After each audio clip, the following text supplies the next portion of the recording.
بسم اللہ الرحمن الرحیم. آپ کو پتہ ہے کہ اس وقت ایک بہت بڑا ایشو اس وقت جو ہے نا پورے ملک میں زیر باز ہے. جو چیف ججز نے جتنی بہادری سے اپنا موقف جو ان کی سپیریئر جوڈیشری ہے سپریم کورٹ اور چیف جسٹس صاحب کے سامنے رکھا اور ان کے اوپر جو حالات گزرے ہیں یا ان کو جس طرح ڈرایا دھمکایا گیا ہے یا جس طرح اس کو اپنے کام سے روکنے کے لیے ان کے اوپر جو دباؤ ڈالا گیا ہے، سپریم کورٹ کی ریسپانسبلٹی ہے کہ وہ اپنے ججز کو تحفظ دے. لیکن مجھے افسوس اس بات پہ ہے کہ جو اس کے ذمہ دار ہے، جس نے یہ سب کچھ کیا ہے، یعنی آج سے 13 مہینے پہلے کس کی حکومت تھی؟ کون اس ملک کا پرائم منسٹر تھا؟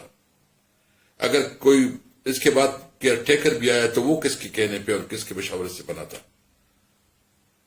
یہ سب چیزوں کی ذمہ دار شہباز شریف ہے اور انہوں نے انہی کی مشورے سے انہی کی انسٹرکشن سے یہ سب کچھ ہوا ہے اور یہ توہین ہوئے ہے ہماری عدلیہ کی اور عدلیہ کی معزز ارکان کی.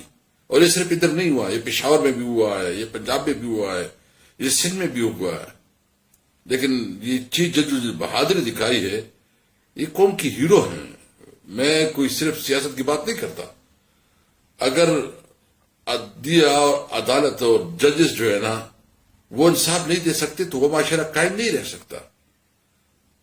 اور پھر اس نے جہاں جس کے خلاف شکایت کی وہی انکوائری کمیشن بنا رہے ہیں.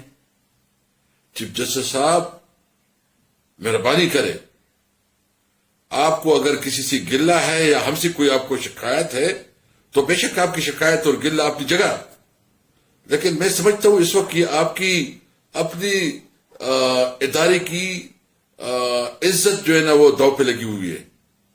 اس وقت یہ پورا انصاف کا نظام جو ہے نا اس وقت اس داؤ پہ لگا ہوا ہے. انصاف کا نظام اگر اس قسم کے دباؤ کے ساتھ چلے گا تو ملک میں تو کوئی نظام نہیں چلے گا. میرا مطالبہ یہ ہے، میں صرف پی ٹی آئی کے حوالے سے نہیں، میں ایز اے شہری کی حیثیت سے، ایک عام سٹیزن کی حیثیت سے، ایک قومی اسمبلی کے ممبر کی حیثیت سے چیف جسٹس صاحب آپ سے مطالبہ کرتا ہوں کہ ایک فل کورٹ پروسیڈنگ کروائیں. ان کے لیے سینئر ترین ججز کی ایک کمیشن بنائیں اور ان کے تہ تک پہنچے. ذمہ داری یہ پرائم منسٹر ہے، ذمہ داری یہ حکومت ہے. اور اگر اس سے آپ انکوائری کرتے تو کیا مطلب ہے؟ آپ جس نے چوری کی ہے آپ اسی جو ہے نا کہتے ہیں کہ چور کو پکڑو. میرا مطالبہ یہ ہے کہ اس کے اوپر جو ہے نا ہائی جوڈیشل کمیشن بنا کے ان ججز کو انصاف دیا جائے، ان کو تحفظ دی جائے. اور صرف یہ بات نہیں کہ ان کو تحفظ دی جائے، یہ اس ملک کی تاریخ کا ایک ڈیفائننگ مومنٹ ہے. کیا ہم شہریوں نے، پاکستان کے عام شہری ایک جنگل میں زندگی گزاریں گے کہ ایک لافل کنٹری میں؟ کیا یہ بنانا ریپبلک ہے؟ کیا ہمارے کوئی حقوق نہیں ہے؟ کیا یہ آئین اور قانون برائے نام ہے؟ میں بالکل یہ کہنا چاہتا ہوں کیٹیگریکلی کہ اس ظلم کے خلاف انشاءاللہ ہم پوری عوام کو موبلائز کریں گے.